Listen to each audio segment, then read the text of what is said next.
Courtney, that was bloody fantastic. Thank you. Let me tell you something, Courtney. Something has changed in you. Trust me. In the time you were on the show last year to now, your interaction with the audience, the confidence. I think this has been my favourite performance of you so far. Picture this. A packed arena. Thousands of people on their feet, screaming, phones raised, capturing a moment nobody expects to witness twice in a lifetime. And in the middle of all that noise sits one man who almost never shows emotion on camera. Simon Cowell. The judge who has heard thousands of auditions, who has said no more times than most people say hello, suddenly looks like he has forgotten how to breathe. He isn't clapping. He isn't smiling. He's just staring, completely still, like he's been frozen by something he didn't see coming. That single frozen moment became one of the most talked about clips in the history of televised talent shows. The girl on stage was 13 years old. Her name was Courtney Hadwin, and in the space of 2.5 minutes, she went from an anonymous schoolgirl from a small town in the north of England to a name the entire world would be searching within hours. But here's the thing about viral moments. They are loud, bright, and impossible to ignore in the instant they happen. And then, almost always, the noise fades. The cameras move on. The next contestant walks out. The next headline replaces the last one. What happens to the person left standing in the silence after the lights go down? That's the story we're telling today. Not just the audition that made Courtney Hadwin a household name overnight, but everything that came after it. The record deal, the pressure, the disappearance from public view, the quiet years nobody talked about, and where she stands now, years later, after finally speaking for herself. Stick with us, because this one has more twists than most people realize. Courtney Hadwin was born on the 6th of July, 2004, in Hesleden, a small former mining village near Hartlepool in County Durham, in the northeast of England.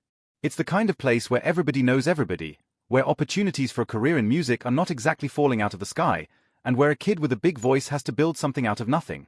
She grew up with her parents, Paul and Anne-Marie, alongside her younger siblings. Music wasn't handed to her through some industry connection or a stage parent master plan. It came from the simple, ordinary place most real talent comes from. She just loved to sing, from a very young age, at home, in the kitchen, wherever she happened to be. As she got a little older, she dipped into musical theatre, tried out cover songs, and slowly built her confidence. By her own account, she started singing properly somewhere around 9 or 10 years old. Then, around 11, while she was a student, she performed at a school lunchtime open mic. She sang a cover of Say Something, made famous by a great big world and Christina Aguilera. Someone filmed it. Someone uploaded it. And within the small but tightly connected online circles of her town, that video spread. Classmates were stunned. Teachers were stunned. This wasn't the voice they expected from someone her age, and word quickly got around that there was a serious talent hiding in a normal state school in a village most people outside the region had never heard of. From there, things started to snowball, but slowly, the way things do when you're doing it the hard way instead of the easy way. Her grandfather later revealed that she began busking on the streets to help pay for her own singing lessons and to help cover the family's travel costs to auditions. That's worth sitting with for a second. This wasn't a kid who was handed vocal coaching on a silver platter. She sang on street corners to fund her own dream. With whatever she earned, she was able to attend lessons at several local academies in her area, slowly refining a voice that was already unusual for someone her age. In 2015, she entered Teen Star UK, a regional singing competition, and made it all the way to the grand final singing a version of Bob Dylan's Make You Feel My Love. A year later, at 12 years old, she won Hartlepool's Performer of the Year award and became a finalist in another regional talent showcase. That same year, she auditioned for Open MIC UK with a rendition of Nothing Compares to You, continuing to build a small but growing reputation on local stages. Then came a moment that, in hindsight, looks like a preview of what was coming. That summer, she opened for the band Sister Sledge at a festival in front of a crowd of roughly 18,000 people. For a young teenager from a small village, singing in front of a crowd that size was already a massive milestone, and it was becoming clear to the people around her that this wasn't just a local curiosity.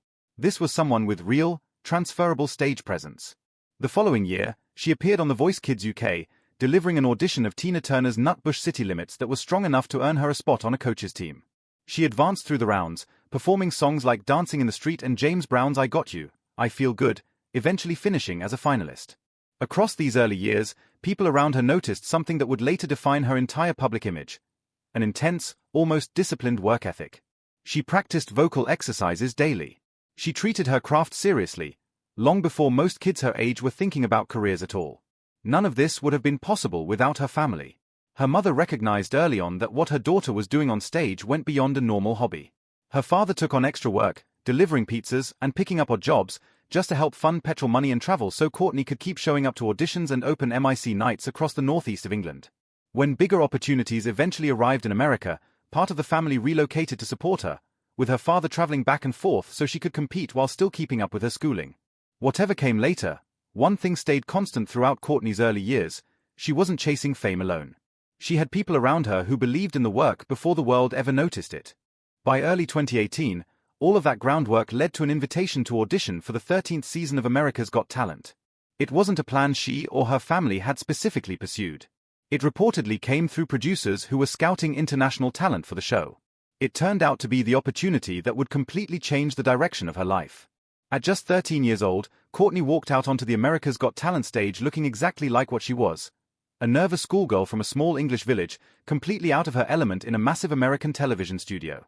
She looked shy. She looked unsure of herself.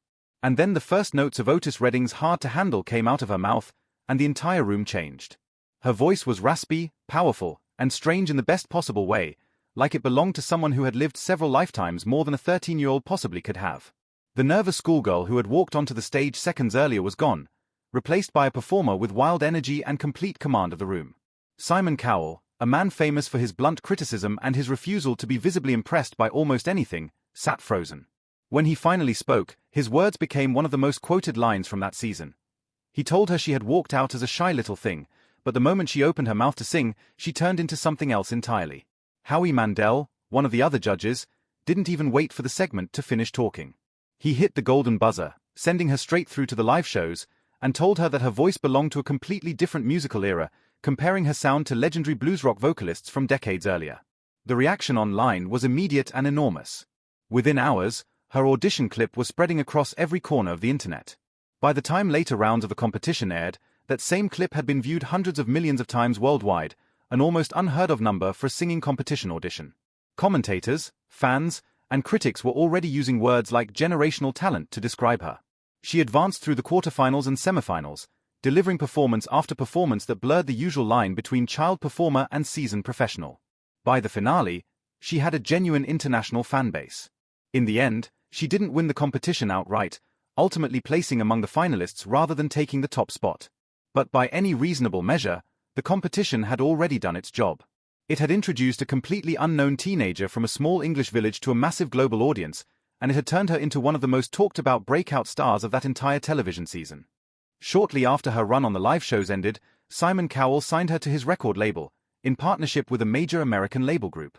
Just like that, a 13-year-old girl from a village most people had never heard of was suddenly a signed recording artist with a global platform. On paper, it sounded like the perfect fairy tale ending. In reality, it was only the beginning of a much more complicated chapter. Fame moved fast, faster than anyone around her could really prepare for. Her audition played across talk shows and news segments internationally.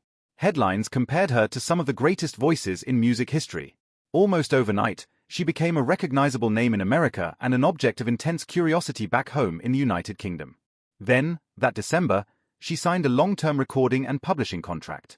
In interviews around the announcement, she said she was thrilled to be joining the label, excited to write original music and stay true to herself. It was framed, understandably, as a dream coming true. What she didn't fully realize at the time was the weight that came attached to that dream. She was still a young teenager, still learning how to simply exist comfortably on a stage, and now she was expected to deliver chart-ready original music, handle interviews, and keep up a packed promotional schedule, all inside an industry machine built almost entirely around adult performers. Behind the scenes, she later described the mounting pressure of needing to bring huge energy to every single live performance, week after week, with very little room to simply be a teenager processing an enormous life change. Meanwhile, record executives began shaping her into a marketable image, pitching a sound, a persona, a stage identity. The comparisons to legendary blues and soul singers were flattering on the surface, but they also created an expectation that was almost impossible for anyone, let alone a young teenager, to consistently live up to.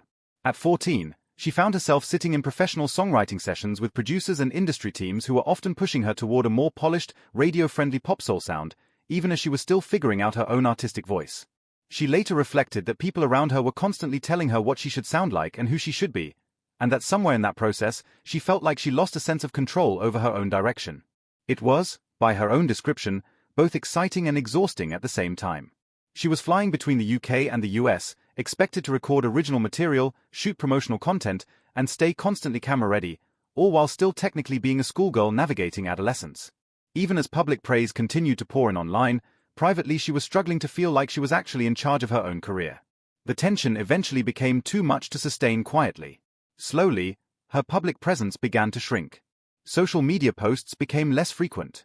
Mainstream media appearances tapered off. Fans noticed the silence long before anyone explained it, and naturally, speculation started to fill the gap. Was there a falling out with the label? Was she unwell? Had something gone wrong behind the scenes? There were no clear public updates to settle the rumors, and in the absence of real information, imagination tends to run in every direction. In truth, she hadn't disappeared.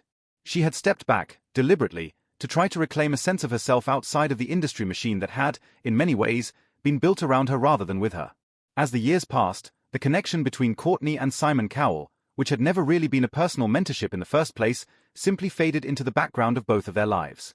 He was the executive who discovered her, the man who signed off on her contract and appeared at the big public moments, but he was never positioned as a hands-on mentor guiding her day-to-day.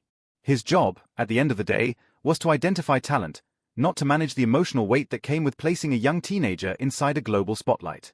As new seasons of his shows moved forward with new discoveries, his professional attention moved forward too. There's no clear evidence that Courtney ever spoke publicly with bitterness about him specifically, but it's fair to say many observers speculated about how isolating it must have felt to be the center of that much attention and then, eventually, an afterthought in someone else's ongoing search for the next big voice. During this quieter period, Courtney began working with independent producers, building trust and creative relationships away from the label machinery that had shaped her earliest years in the industry. Grammy-winning producer Kevin Bowe, known for his work with respected names in blues and rock music, became an important part of this next chapter. Slowly, away from the cameras, she began writing, recording, and eventually releasing music on terms that felt like her own. By the mid-2020s, Courtney had re-emerged as a noticeably different artist and a noticeably different person. Working independently, she began releasing songs that leaned into vulnerability, resilience, and personal identity rather than chasing a manufactured, radio-ready sound. Tracks with titles reflecting anger, heartbreak, and self-discovery started appearing, and in interviews she described the shift in blunt terms.